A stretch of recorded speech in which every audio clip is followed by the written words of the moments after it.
Baba yetu, maneno yako ni matakatifu. Yupi awezaye kuyafasiri kama unavyotaka wewe usipomjalia? Hakuna binadamu yeyote awezaye. Nami nakusihi, kwa kuwa watoto wako wako tayari kusikia, ukanitumie kwa utukufu wako, ili mwisho wa yote sifa na utukufu vikurudie wewe. Neema yako inatosha. Kwa jina la Yesu tumeomba na kuamini, amen. Leo tuna kichwa kinachosema neema ya utoaji. Neema ya utoaji, ufunguo wa baraka. Nimesemaje? Neema ya utoaji, ufunguo wa nini?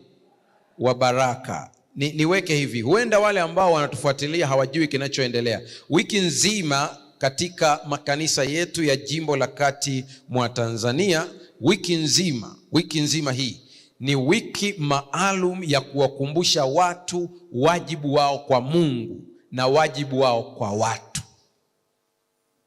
Wajibu wao kwa Mungu na wajibu wao kwa nani? Kwa watu. Kwa lugha rahisi tumeita ni wiki ya uwakili. Maana yake ni kwamba kila mtu ajue yeye anamwakilisha Mungu kwa mwenzake. Na jana tukasema kwamba kila tunachokifanya, kila mlapo au mnywapo au mtendapo neno lolote, fanyeni yote kwa utukufu wa nani? Kwa yule ambaye utakuwa naye mbele yako wakati huo, yeyote yule. Unamhudumia pale ofisini kwako, unamhudumia pale kazini kwako, unamhudumia, wewe ni mwalimu, unamhudumia mwanafunzi, popote pale. Wewe ni mbeba mizigo lakini mcha Mungu. Wewe ni driver wa bodaboda, driver wa malori, wewe ni driver wa mabasi. Mungu amekupa hiyo karama ya kuendesha magari kwa ajili ya utukufu wake. Kila unayemhudumia, mhudumie kiasi kwamba akitoka pale mwenyewe anasema, nimekutana na madreva wa bodaboda, nimekutana na madreva wa mabasi, lakini sijaona mcha Mungu kama huyu. Haleluya. Sitangazi biashara ya mtu, kwa hiyo usije ukasema mchungaji labda kipindi chake hiki amepewa malipo ya matangazo ya biashara. Hapana, sitangazi biashara, lakini ukisikia nasema lakini, ujue kuna sentensi inakuja. Nikisafiri kwa mabasi hapa kutoka Dodoma kwenda Dar es Salaam, kuna kampuni mbili nazitumia, Kimbinyiko na Shabibi. Sasa katika hizi, kila siku nikienda na Shabibi, kuna konda mmoja huenda ameshakumbana naye. Yule bwana mkianza safari anawatangazia kwamba basi letu linaanza safari ya kutoka Dodoma kwenda Dar es Salaam. Alafu anasema maneno haya, kila mtu kwa imani yake amuombe Mungu katika safari yetu. Unasikia hiyo sentensi? Huyu bwana mimi nakubali sentensi yake, kwa sababu mle ndani kuna Waislamu na Wakristo. Anasema kila mmoja kwa imani yake amuombe Mungu kwenye safari yetu. Siku moja nikavizia nikasema ngoja nione, ametuhimiza kuomba. Je, tukifika atatuhimiza kushukuru? Kama vile alijua nimemtega. Ile tunafika Dar es Salaam, anasema wapendwa, tunakaribia stendi ya Magufuli. Kituo chetu cha pili kitakuwa ni Shakilango. Tumshukuru Mungu kwa kutufikisha salama. Yule jamani na mpango wa kumtafutia vitabu vya kutosha nimpatie. Haleluya. Kabisa. Yaani na mimi hii ndiyo tamaa yangu kwa kila kazi unayofanya. Fanya kwa utukufu wa Mungu. Ndugu yangu Mbwambo ambaye ni mtaalamu wa nguo. Mtaalamu wa nguo pale. Unajua katika watu ambao wanakumbana na watu wa aina zote ni mafundi nguo. Na kama kuna sehemu unaweza ukafanya uinjilisti mzuri ni fundi wa kushona nguo. Kila anayekuja amuone Yesu. Haleluya. Haleluya. Sasa ile ambayo mwinjilisti ameiongelea ndio kanuni ya kwanza ambayo ninaanza nayo. Ndugu zangu, iko hivi.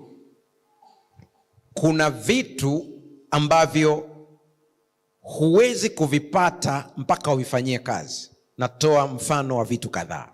Kwa mfano, Mungu amesema ombeni lolote kwa jina langu nami nitawapa. Si ndio hiyo tumeambiwa na Yesu mwenyewe?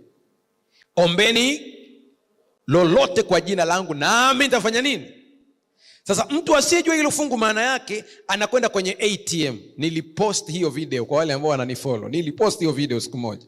Jamaa yuko kwenye ATM machine, anaiamrisha kwa jina la Yesu itoe hela. Na anaiambia kabisa, ATM unielewe, kwa jina la Yesu toa hela. Na yule mtu kimbana kabisa, nakwambia ninafuata neno la Mungu na ahadi za Mungu ni ndio. Si tumesoma siku moja hapa jamani? Mungu amesema ombeni lolote. Iko hivi, kuna maandiko kwenye Biblia ambayo ukiyachukua, yani hii Biblia unavyohitaji, ukitaka ikusaidie chochote kile au isapoti hata ujinga wako, kuna mafungu ya kusapoti ujinga wako. Mfano, ukitafuta mafungu ya kusapoti kunywa pombe, yapo. Mpe kileo aliye karibu na nini? Na kufa, asahau taabu yake. Ipo kwenye Mithali. Lakini hilo fungu ambalo unalishikilia unasema hili linaunga mkono pombe, anasema mpe kileo. Na mimi nakwambia nenda kalisome vizuri ile fungu kabla ya kuhitimisha. Pale juu anasema haya ni maneno ya Lemueli bini yake. Kwa hiyo sio maneno ya Mungu. Wewe umeyachukulia kama ni ya Mungu. Ukitaka utumie Biblia kufanya ugaidi, mafungu yapo kabisa. Na alaaniwe azuiaye upanga wake usimwage damu. Kwa hiyo utasema maandiko yanasema hivi. Mnakumbuka wale watu ambao walienda airport wakisingizia si mnawakumbuka? Walitumia kitabu gani? Hata hivi tunavyoongea kuna wengine wanatumia Biblia na roho ya unabii, wanapotosha watu, wanawaachisha kazi, wanafunzi wanawaachisha masomo. Hivi tunavyoongea wapo wanafanya vitu kama hivi. Na unashangaa msomi mkubwa kabisa mmoja ambaye nilimkuta ni kijana, alikuwa anasoma medicine. Tunatarajia daktari ana akili. Alikuwa anasoma medicine, akaachishwa. Sasa mbona wanawachanganya mpaka wasomi wakubwa? Ni kwamba ni wajanja katika lugha. Lakini niwaambieni, ukiletewa dondoo ya roho ya unabii, ukaletewa fungu la Biblia, usikimbie na fungu moja, angalia muktadha. Haleluya. Sasa iko hivi, kuna vitu ambavyo kama hutafuata kanuni huwezi kuona matokeo ya maombi yako. Mfano, Biblia inasema ombeni nanyi mtafanya nini? Mtapewa. Ukiishia hapo imekula kwako. Kuna fungu linafuata, bisheni nanyi, tafuteni nanyi. Kwa ukiacha haya mawili ya kubisha na kutafuta, ukabakia na ombeni, utamlaumu Mungu. Kumbe Mungu hana shida, shida ni wewe. Unapoomba kwamba Mungu akupatie chochote, hakikisha unakwenda kubisha. Haleluya. Unapoona unabisha baada hawafungui, usipoteze muda hapo, nenda katafute upande mwingine. Huko ndiko baraka yako ipo. Na kuna mambo mengine, ili uweze kubarikiwa lazima uchukue kanuni ya Mungu, kanuni ya ukarimu. Haleluya.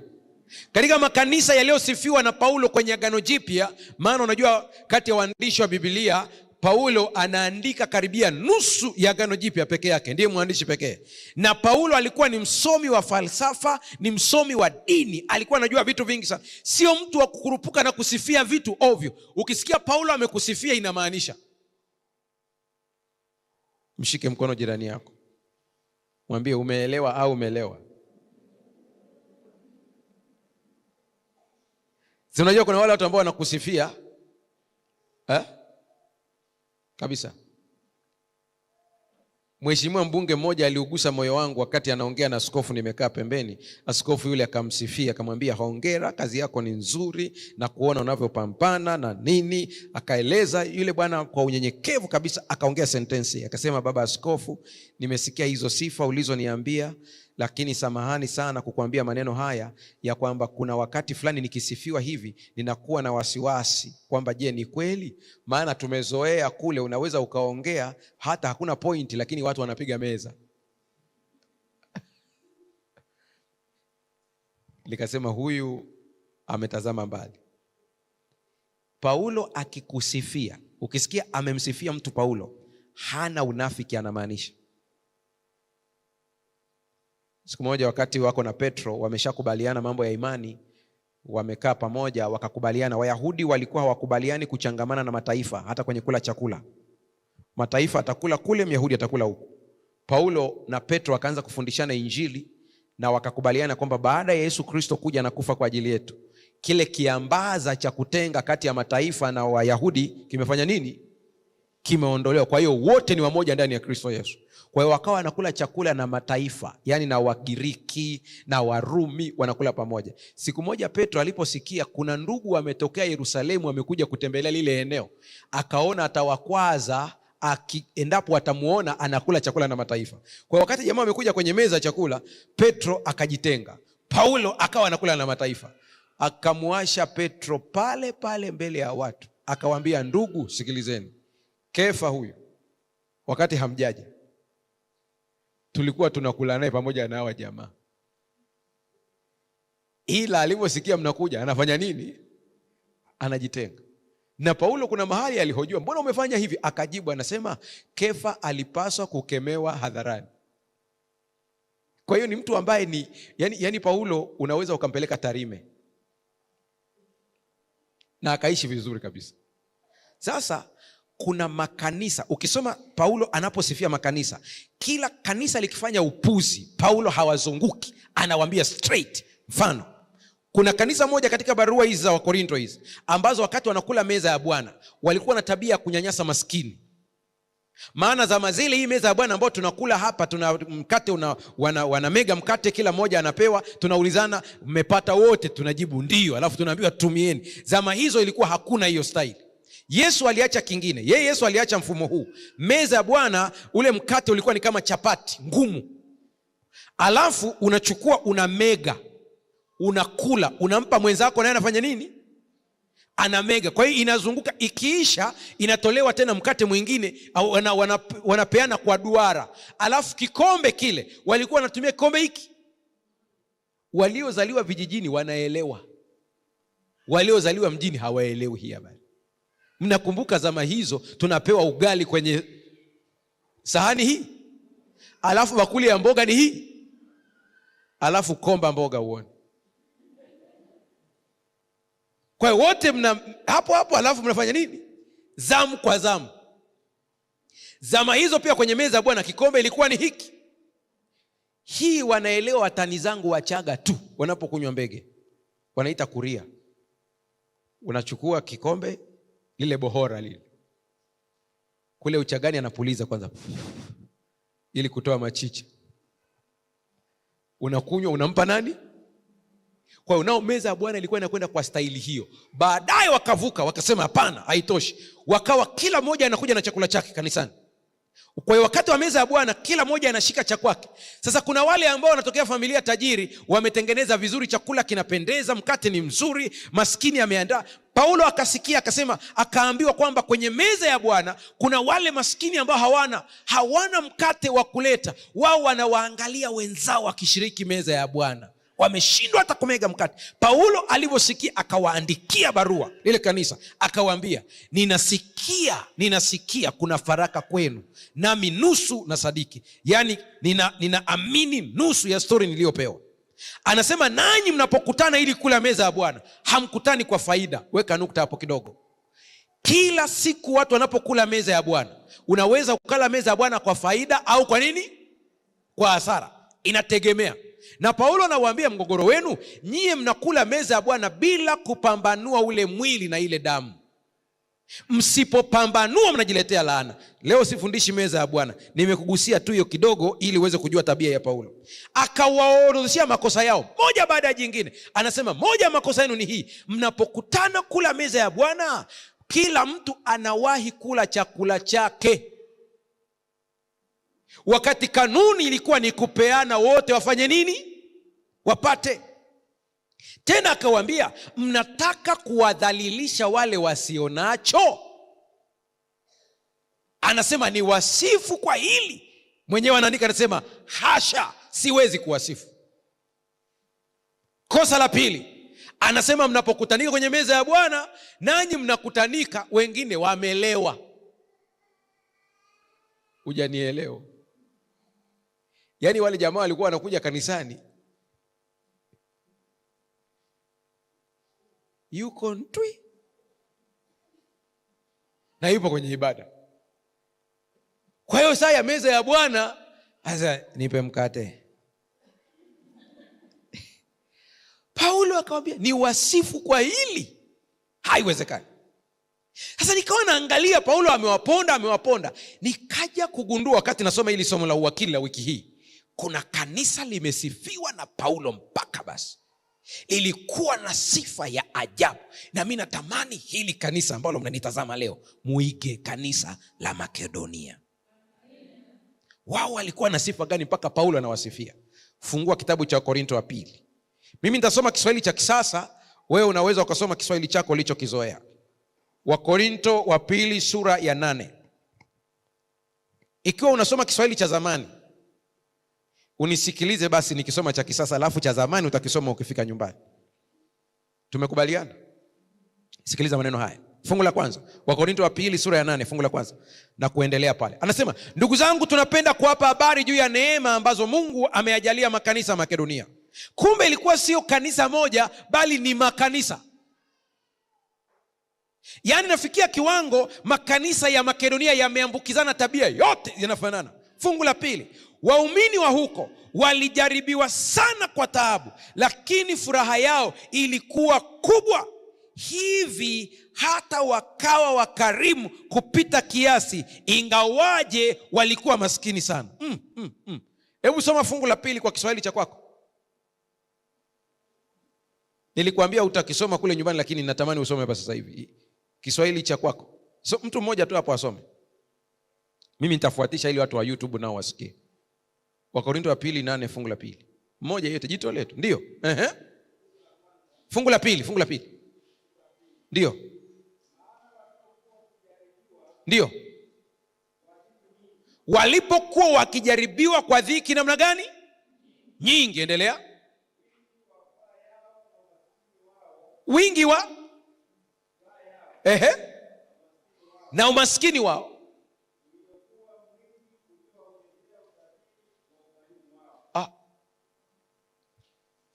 Mmeelewa?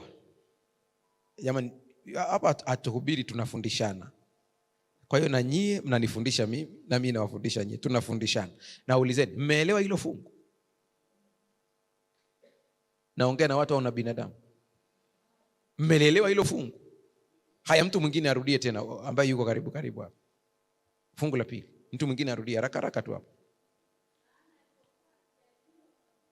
Walipokuwa wakijaribiwa kwa dhiki nyingi,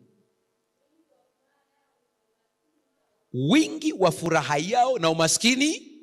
Yaani ni maskini lakini wana wingi wa nini? Yaani mtu hana hela lakini anatabasamu. Endelea kidogo. Ulikuwa mwingi. Hicho kitendo kikawaongezea utajiri wa ukarimu. Haleluya. Yaani ni maskini mpaka unahurumia, lakini ukiwatazama ni matajiri wa ukarimu. Haleluya. Hawa vijana ambao tuko nao kwenye Mahubiri TV, kuna vitu wanaviona huko vingi tunavyokumbana navyo ambavyo hata kwao ni somo. Siku moja nilishtushwa sana. Tulienda mahali watu wamepanga foleni. Nilikuwa nafanya ushauri na saha baada ya masomo na maombi.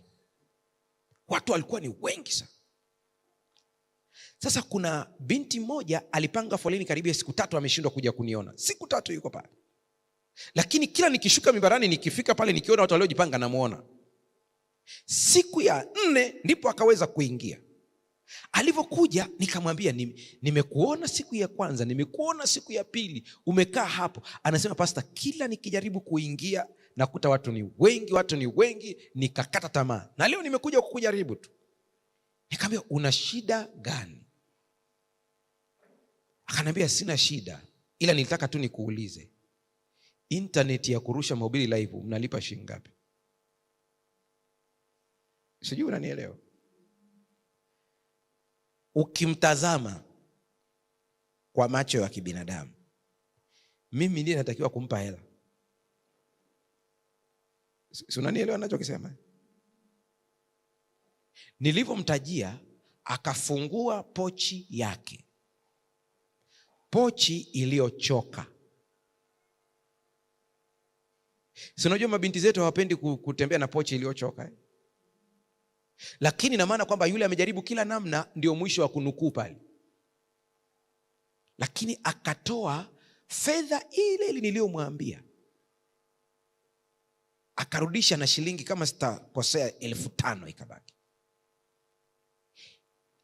Yaani mikono yangu ilikuwa inatetemeka kupokea. Maana dhamira yangu inaniambia wewe ndiye unapaswa kufanya nini? Kumsaidia. Na akanisoma, akajua kwamba hapa mchungaji anahangaika. Nikamwambia lakini tuna internet, wala hakuna shida yoyote. Anasema kila siku nasikia sauti inaniambia, nasikia sauti inaniambia. Nikamwambia asante sana, lakini tuna internet. Nikamwambia hivyo kabisa. Ni mwanafunzi wa chuo, anatokea familia maskini. Aliongea neno moja ambalo lilinivunja nguvu. Akaniambia, au mimi umenionaje?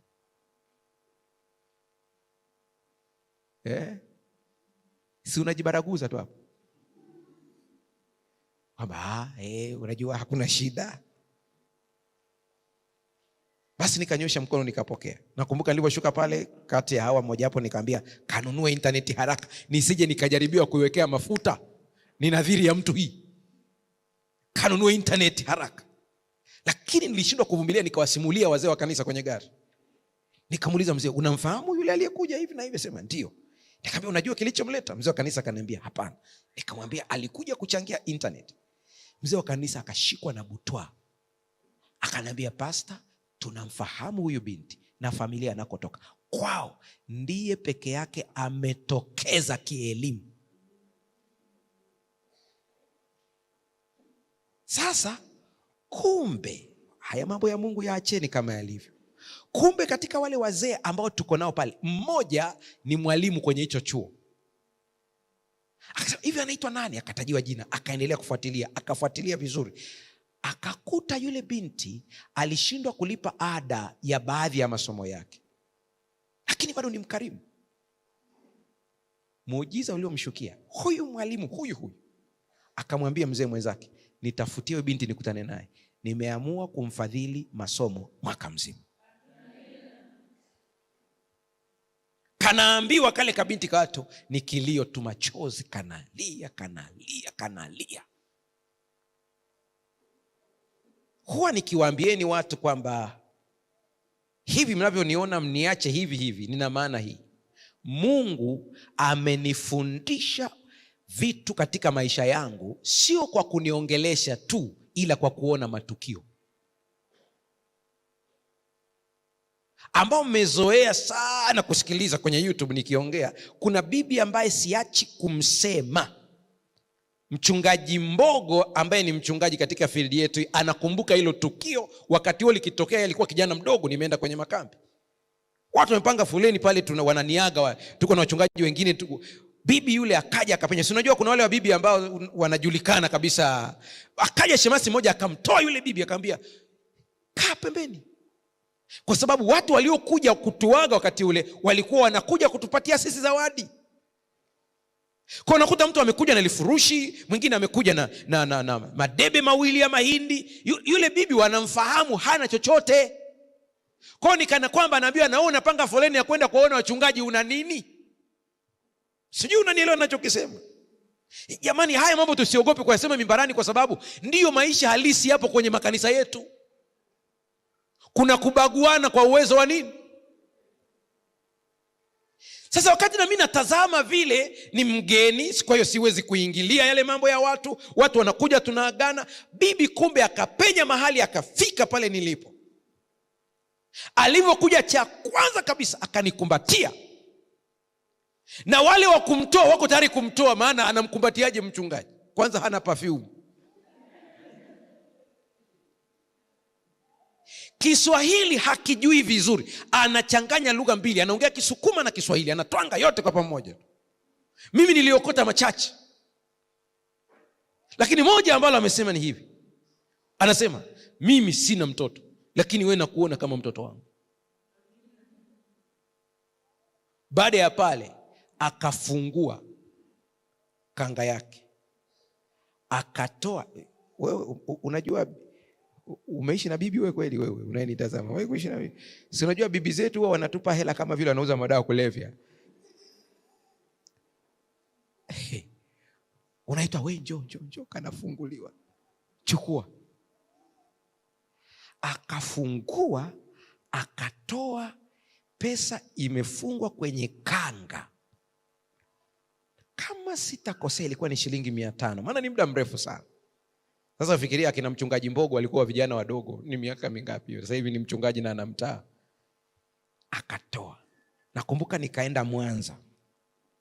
Nilikuwa napanda ndege kutoka Mwanza na rudi Dar es Salaam. Ile pesa nilikuwa naitunza kuliko zote. Thamani yake sio kiwango cha fedha, moyo.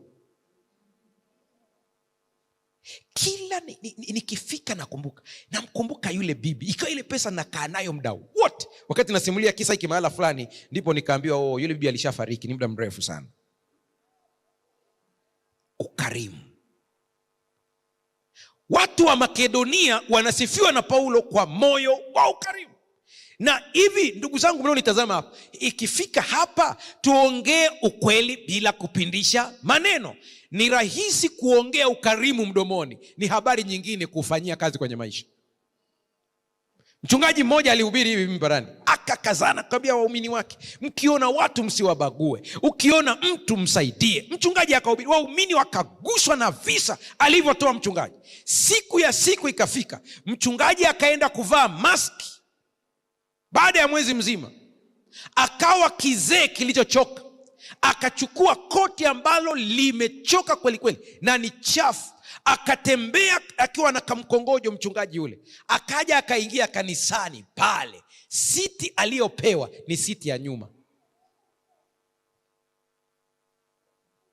Watu wakawa wanaangalia namna hiyo, huyu mzee anatabu gani? Anakazana kukaa mbele, na wengine akiwasogelea waliovaa nguo zao nyeupe, suti nyeupe. Mtu ana gauni lake kutoka Uturuki jeupe. Akiona yule babu anakuja ukanae karibu, anavuta kiti kidogo asije akanichafulia gauni. Baadaye ndipo mchungaji anavua ile maski, wanamuona ni mchungaji wao. Watu waliingia aibu. Nisikilize hii sentensi ikusaidie kwenye maisha. Kuna wakati Mungu anatafuta kukubariki, lakini kwa sababu ya zile kanuni tulizosema zile, sababu ya kukubariki haionekani. Mwisho anaamua kukuletea mhitaji, ili yule mhitaji msaidie, Bwana apate sababu ya kukubariki. Nataka yeye, kwa sababu tunaongea hapa, tuangaliane machoni hivi, utanielewa. Niangalie na mimi nakuangalia wewe. Iko hivi. Mnamkumbuka yule bwana tumemwongelea jana, anaitwa Samson? Mnajua siku zote Mungu alikuwa anatafuta sababu ya kuwapiga Wafilisti. Mungu alikuwa hajaipata kwa sababu ya kanuni. Ni tishio kwa ufalme wa Mungu, lakini Mungu anawapiga kwa kosa gani? Halikupatikana. Ikabidi kosa litafutwe. Samsoni akaenda kuposa msichana. Alivyoenda kuposa akalipa na mahari. Alivyolipa mahari, Samsoni akarudi kwao, akasahau alioa. Siku hizi vijana wanapenda kutaniana, wanaambiana kwamba wewe unanitumia message za kunikumbusha kwamba niko kwenye mahusiano, maana huwa nasahau. Samsoni na yeye akasahau kwamba yupo kwenye mahusiano. Akakaa huko, Biblia inasema siku moja akamkumbuka mchumba wake. Akaamua kurudi kumtafuta. Kufika kwenye nyumba ya mkwewe akamwambia, nilijua umemchukia. Ili kuondoa aibu nikaamua kumpa rafiki yako. Samsoni anaongea maneno haya, nami ninamnukuu. Anasema, awamu hii sina kosa nikiamua kuwatandika Wafilisti. Ina maana kila siku alikuwa anatafuta kufanya nini? Ila sababu Iko hivi, kuna saa Mungu anatafuta kukubariki. Yaani kila kitu unasema, huyu mtoto wangu natamani kumshushia bonge la baraka. Sasa nifanyeje? Unashangaa huko nyumbani kwako, anagonga tu mtu gong. Ukimwangalia ni mchafu. Anakwambia naomba chakula. Anasema hawa wamezoea omba. Ondoka. Una habari kuna andiko linasema, nilikuwa nina njaa mkanipa chakula. Nilikuwa gerezani mkaja kunitazama.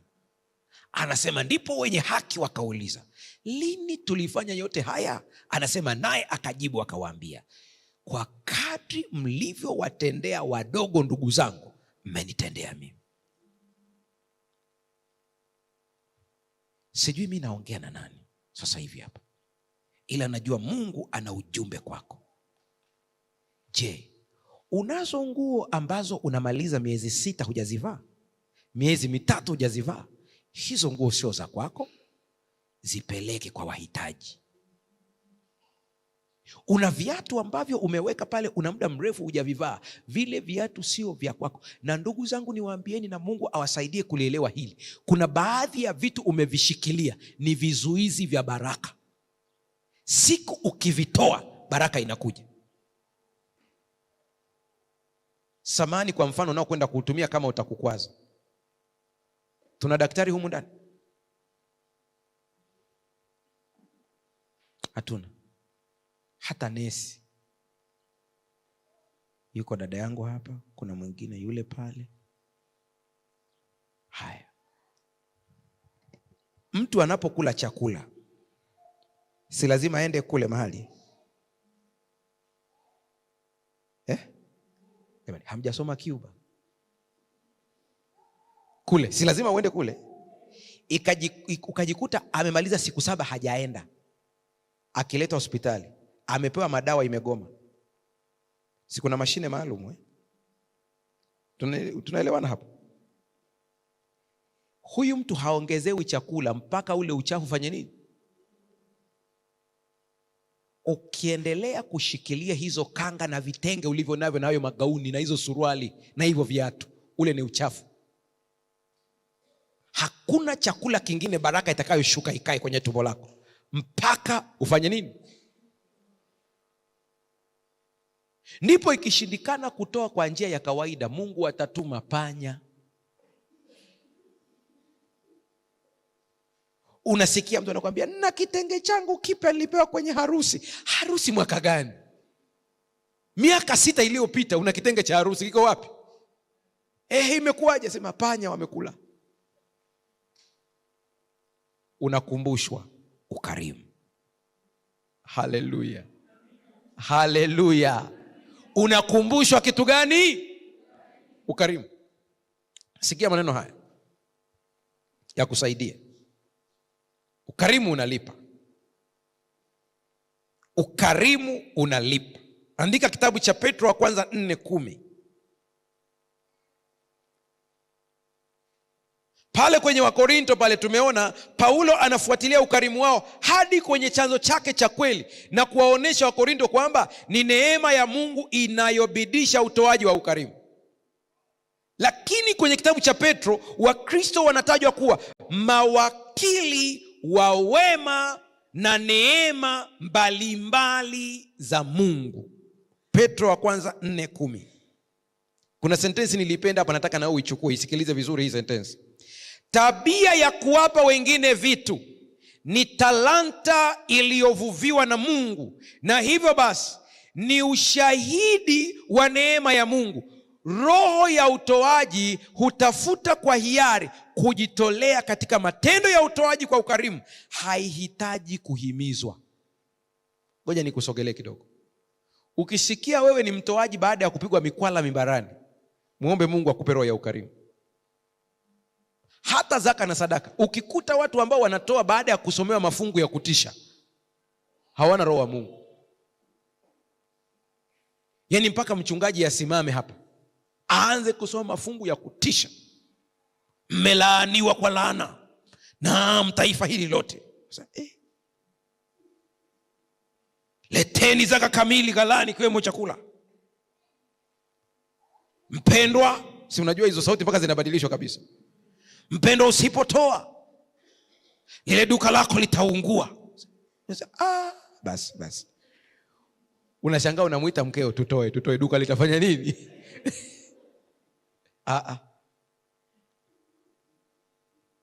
Siku hizi mpaka naangalia nasema sisi wahubiri sisi tusipoangalia na kulichukua neno la Mungu kama lilivyo, tutafanya dini kuwa biashara.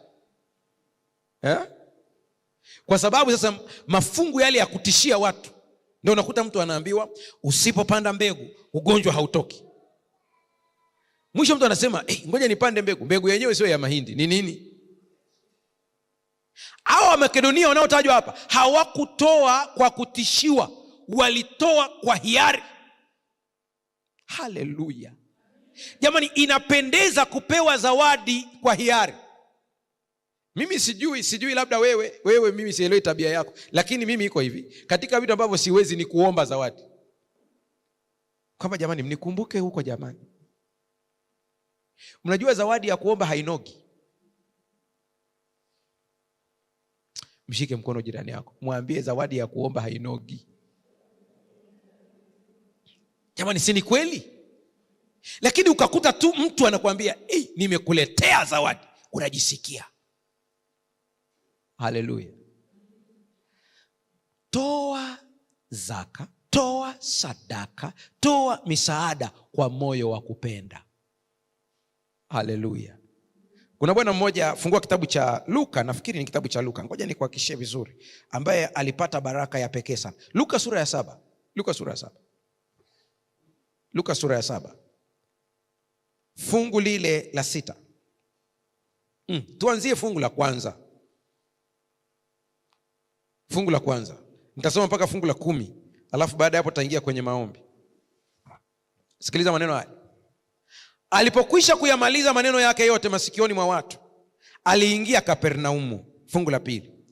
Na mtumwa wake akida mmoja alikuwa hawezi, karibu na kufa.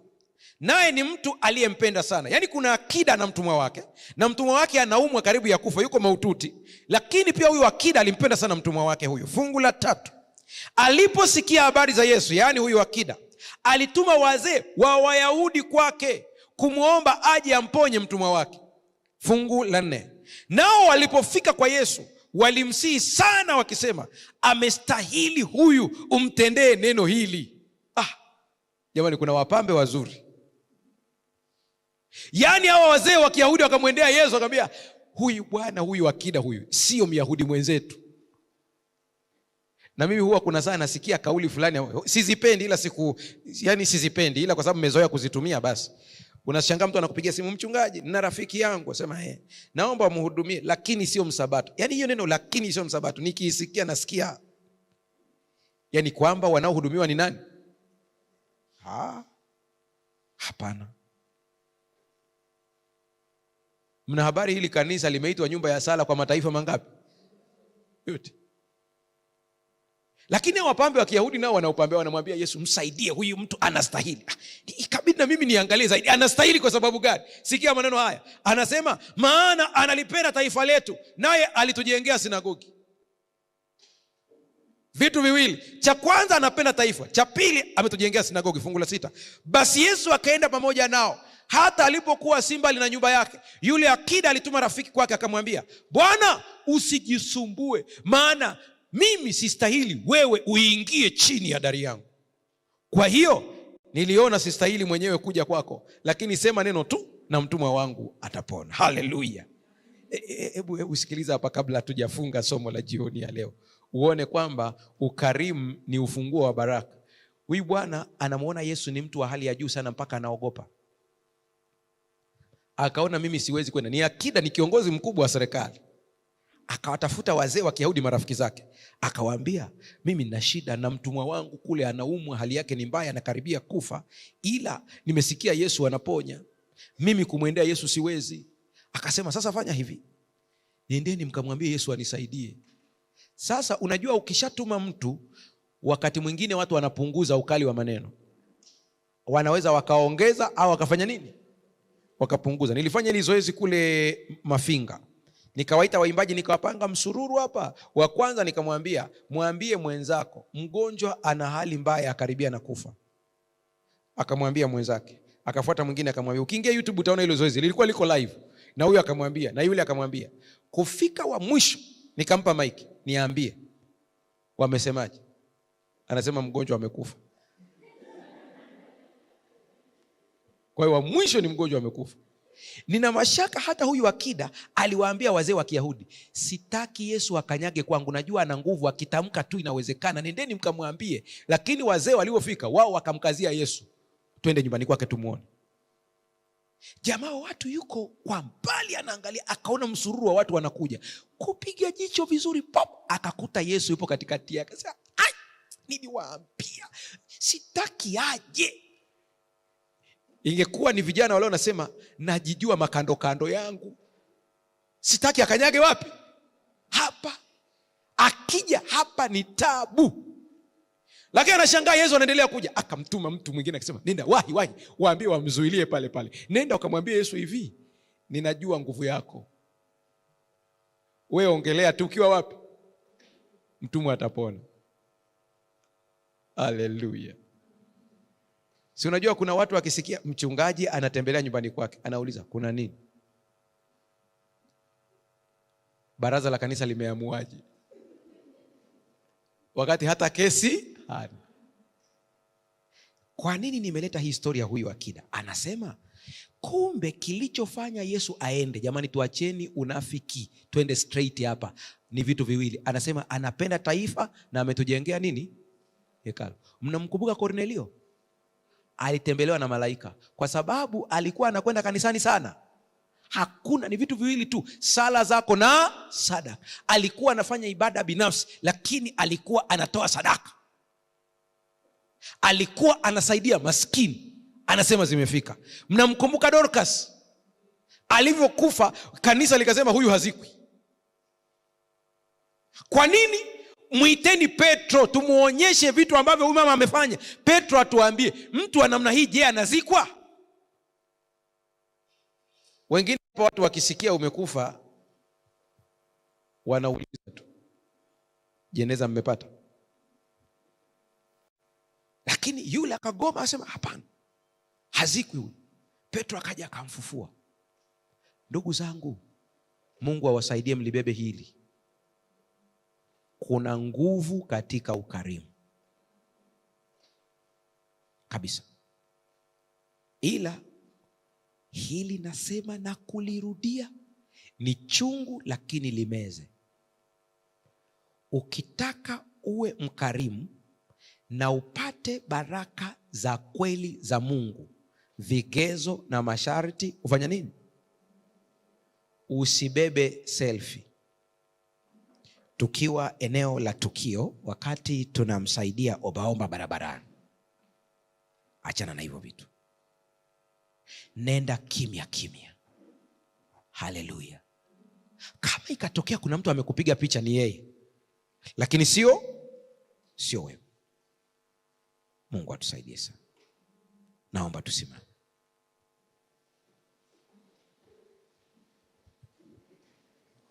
Neema ya utoaji ni ufunguo wa baraka.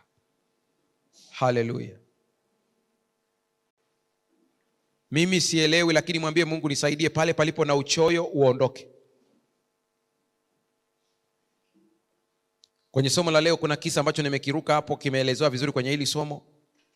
Mama mmoja kule Marekani ambaye ana asili ya Yugoslavia, ambaye ni mama ambaye ana matatizo, lakini kila wakati alikuwa ni mama ambaye kanisani haachi kutoa. Kuna watu kwenye makanisa yetu wanajua kupiga kelele fedha zinaibiwa, lakini enda ukaangalia wanatoa ngapi. Kuna watoaji ambao wamenyamaza kimya kabisa. Kimya. Wapo. Kuna watu ambao hata mimi mchungaji wananifundisha, ninawatazama, ninawasikiliza, nasema huyu hata mimi amenizidi.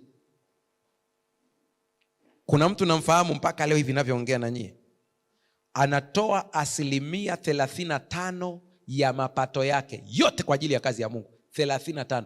Wakati wewe unaongelea 10%, mwenzako anaongelea asilimia ngapi? 35. Na ni mwaka jana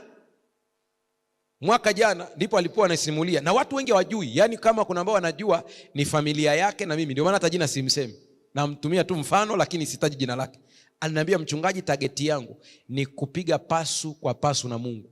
Anasema mimi nitachukua 50 na Mungu atachukua 50. Lakini kuambie jinsi alivyo na baraka za pekee sana. Kampuni yake kila wakati akienda kwenye tenda inawini. Na kauli yake ni rahisi, anaambia Mungu, kampuni yako ukiifelisha, ikifaulu ni ya kwako. Kuna watu hapa Mungu anahitaji awabariki, lakini uchoyo ndio umezuia. Ukitaka uue uchoyo, kuwa mkarimu hata kwa lazima, ili ule uchoyo uue, ndipo tafikia level ya ukarimu wa hiari. Haleluya. Kila kitu kinaanza kwa majaribio. Niwaombe, kiongozi wa Dorcas hapa ni nani? Dorcas au Amo? Aliyeko hapa? Hatuna. Yule pale. Naomba uje usimame tu hapa mbele kidogo, mama yangu, si dada yangu, hapa karibu tu hapa. Hapo ulipo. Siku ya Sabato tunapohitimisha hii wiki, ninaomba kapu la Dorcas lije. Iwe ni boksi mtakaloandaa, iwe ni nini. Watu walete vitu kwa ajili ya kuwasaidia maskini. Kama ni nguo, ni viatu, leteni. Mzee wa kanisa, ile siku vikusanywe. Na vikikusanywa, nendeni vijijini mkagawe bure. Na mkienda kugawa, msiulize dini ya mtu.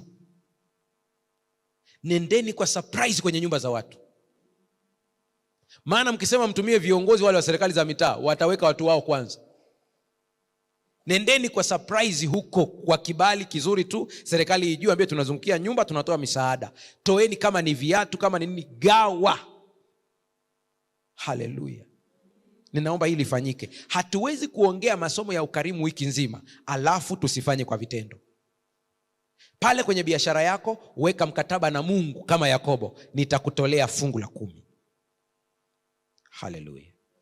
Naomba wazee wa kanisa waje hapa mbele na boksi la maombi lije hapa mbele, tunapokwenda kufanya maombi kwa ajili ya mambo haya. Wazee wa kanisa waje na hilo boksi pia lije hapa mbele. Nipe habari za Yesu, kwangu ni tamu sana.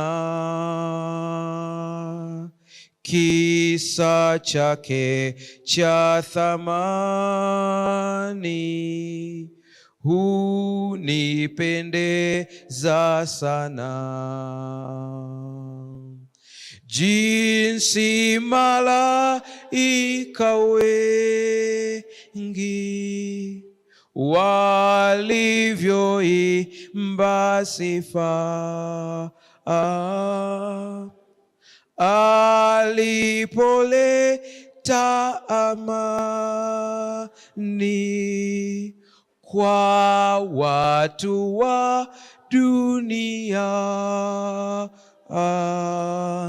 Nipe habari za Yesu, kaza moyoni mwangu. Kisa chake cha thamani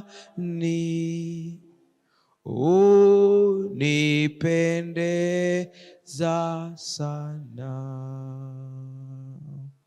Tafuta nafasi, upige magoti.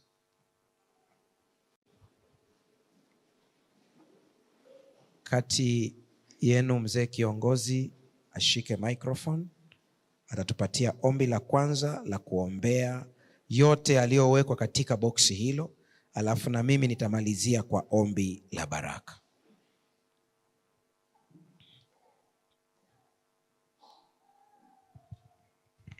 Basi tuombe. Lihimidiwe jina lako Baba na Mungu wetu kati mahali pa juu mbinguni. Tunayo shukrani mbele zako kwa kuwa pamoja nasi hata kipindi hiki. cha juma la maombi, tunalitukuza sana jina lako. Jehova na Mungu wangu, tazama mbele yetu tunalo boksi hapa la maombi. Kila kilichoko hapa Mungu, wewe unakijua. Tunakuomba kwamba Roho wako mwema aweze kuwa pamoja nacho, ili kusudi kila hitaji lililoko hapa, kila aliyeleta hitaji, basi aweze kupata sawa sawa na mapenzi yako. Wapo wagonjwa, wapo watu wenye mahitaji mbalimbali, lakini wapo shida mbalimbali za kifamilia, ndoa, na changamoto mbalimbali. Mungu, tunakuomba kwamba uweze kusaidia. Amen. Hata tunapomwachia mchungaji anapoendelea na maombi, Roho wako mwema aweze kuwa pamoja nasi. Ndivyo tuombavyo kwa jina la Yesu aliye mkombozi wetu. Amina. Amen. Baba, muumba wa mbingu na nchi na bahari na vyote vilivyomo, angalia kile ambacho watoto wako wameandika katika karatasi hizo. Wewe unasoma moyo. Karatasi hizi ni ishara tu ya kile ambacho kiko ndani ya mioyo yao. Angalia, kuna wengine wamecomment kwenye YouTube wakisema niombee jambo hili, niombee jambo hili. Wote tunaungana pamoja na kuleta dua hizi mbele ya kiti cha enzi. Wapo wengine ambao mambo yao hayafai hata kuandika, wanayatamka tu ndani ya mioyo yao. Baba, kuna mtu hivi tunavyoomba sasa amepiga magoti hapa, amekata tamaa na jambo fulani. Kuna mtu anaangalia kwa njia ya television, kwenye YouTube, kwenye TV yake, kwenye simu yake, kwenye kompyuta yake. Hivi tunavyoomba ana uchungu ndani ya moyo wake juu ya jambo ambalo hata mimi ninayeomba hapa silijui, ila wewe Mungu unalijua. Nami nakusihi wewe unayetenda zaidi ya vile tuombavyo, ukamguse mtoto wako. Yuko mtu ambaye amefungwa na roho ya madeni kwa miaka mingi, leo akapokee kufunguliwa kwake. Kuna mtu amefungwa na roho ya uchoyo kwa miaka mingi, mpe roho ya ukarimu wa hiari. Kuna mtu amefungwa na nguvu za giza, kila anachofanya hakiendi. Kuna mtoto ambaye ni mwanafunzi amefungwa na nguvu za giza. Kuna mtu mzima amefungwa na nguvu za giza. Hivi tunavyoomba sasa, iwe yupo katika television, iwe anaangalia kwa njia ya mtandao, hivi tunavyoomba sasa, nguvu yako ikamshukie na akafunguliwe kimya kimya, awe huru. Ninakutukuza maana hutatuacha. Wale ambao ulihitaji kuwabariki lakini uchoyo umezuia baraka, kuanzia sasa wapatie kufunguliwa kwao. Ninakutukuza maana wagonjwa watapokea uponyaji. Ninakutukuza maana yeyote aliyefika hapa hataondoka kama alivyokuja, bali ataondoka na baraka. Na yeyote anayeangalia kwa njia ya television sasa, hawezi kuangalia hili somo akatoka bure. Na yeye mpe kiwango kikubwa cha baraka. Neema yako inatosha. Kwa jina la Yesu tumeomba na kuamini. Amen. Bwana awabariki.